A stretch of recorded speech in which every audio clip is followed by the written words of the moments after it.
Class President, Chapter 1. Who is Julio? Julio Sanchez ran all the way to school. He wouldn't have admitted it to anyone, but he was looking forward to the first day of 5th grade.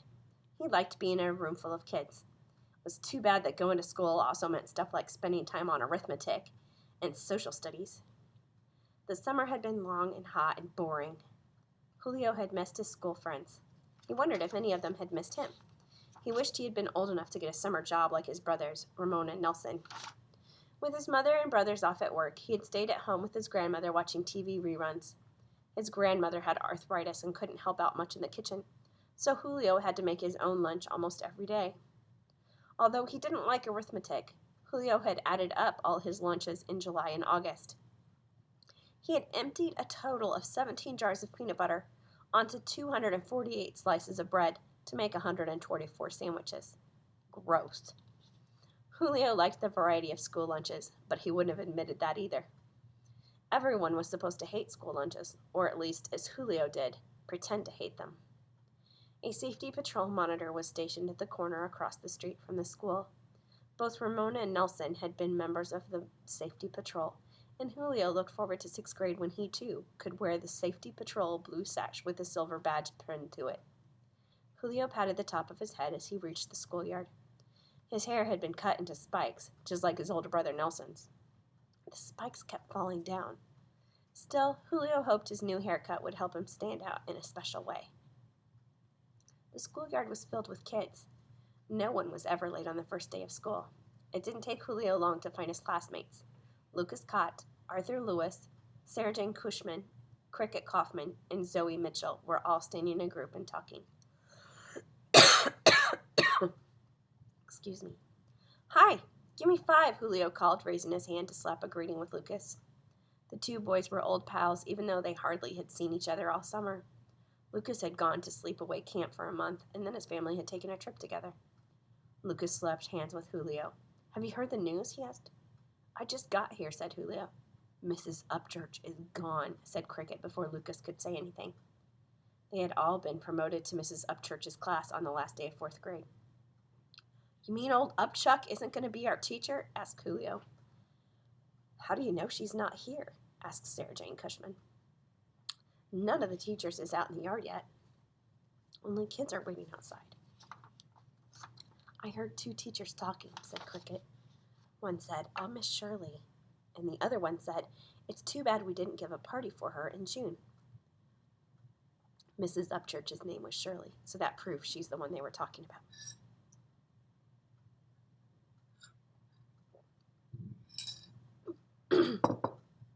Maybe she got a better job, said Lucas.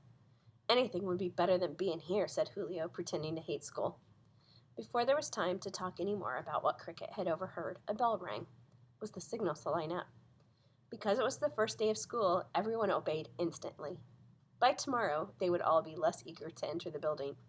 The excitement of the first day always wore off quickly. 6th grade monitors showed the younger children where they were supposed to line up. The 5th graders didn't need safety patrol monitors. Next year, they would be wearing the blue sashes and giving the orders. Not every 5th grader dreamed of becoming a monitor. But Julio had wanted to be one even before he'd entered kindergarten, when Nelson had been a school monitor. The second bell rang.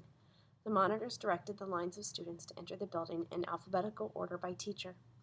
Mrs. Gordon's and Mrs. Hershey's first... Excuse me. 5th grade classes entered the building, followed by Mrs. Upchurch's class. It would be funny if she was there after all, Julio thought. But Mrs. Upchurch was not in her classroom. In her place was someone they had never seen before. It was a man. A man for a teacher? The only other men in the building were Mr. Herbertson, the principal, and Mr. Connors, the janitor. Julio hoped the teacher didn't turn out to be like old Herbertson, or they would be in real trouble. Good morning, said the new teacher.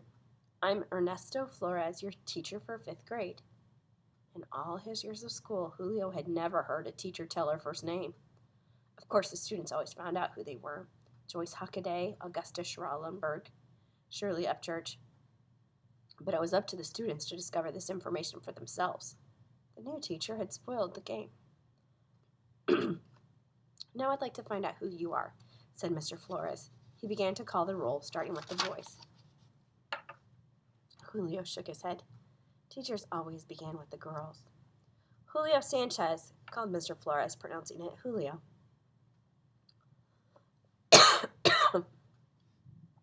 That was the correct way to say the name in Spanish. Several kids laughed.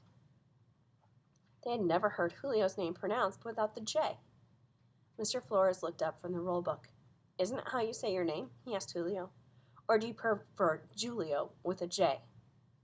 Julio shrugged his shoulders. At home they call me Julio. But at school, everyone calls me Julio. How do you feel about that? Asked the new teacher. Do you like two pronunciations of your name? It's a good Spanish name and you should be proud of it. Julio grinned at his teacher. I know, he said, but it doesn't matter to me. Are you sure? Asked Mr. Flores. Your name is a very important part of you.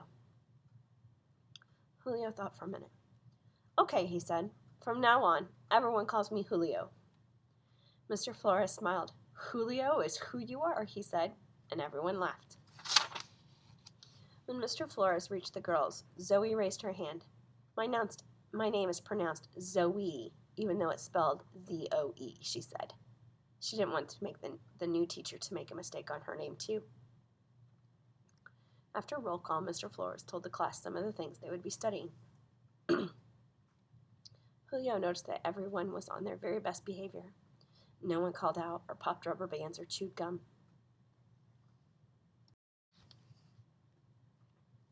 In social studies, they were going to learn about the French, the Spanish, Dutch, and English colonies.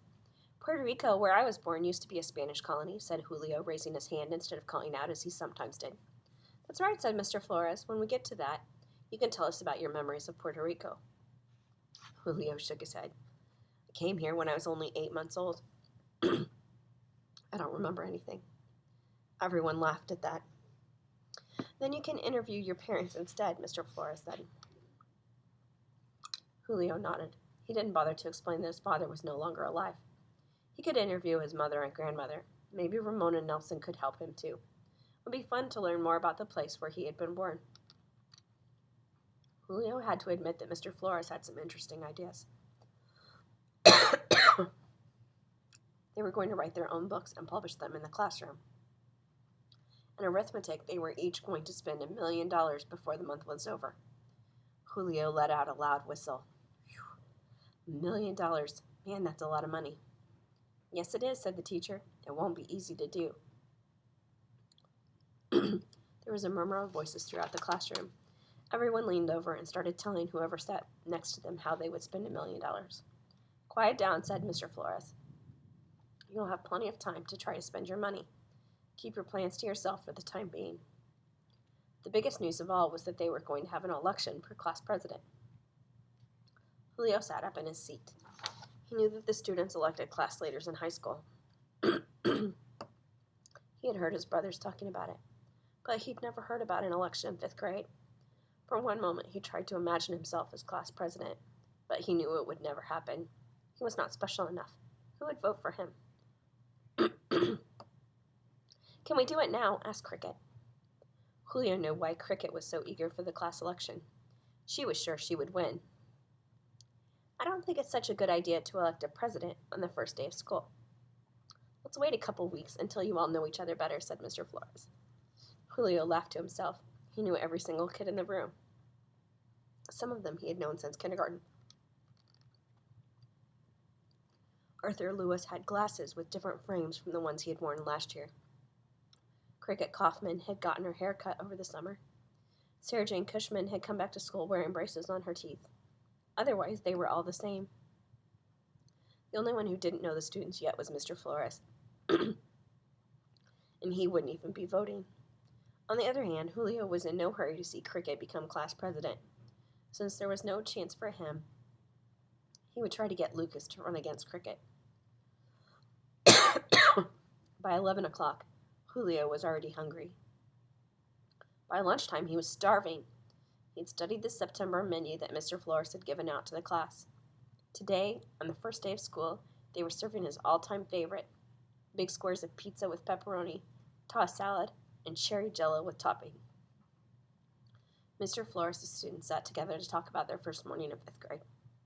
What do you think of Mr. Flores, Julio? Asked Lucas. How's that cherry hello you're eating? Asked Cricket. How's your apple whoosh? Sarah Hayne asked Zoe. Everyone began thinking of J words that they could alter to a Spanish pronunciation. Julio took the teasing good-naturedly. Some kids would probably be crying by now, he thought. To him it was all a joke, or a hoke, if you changed the J to an H. Everyone was so busy thinking up J words that they forgot about the class election. They even forgot to discuss their new teacher. He was probably going to turn out to be just like the old teachers anyway. Old or new, men or women, teachers were teachers.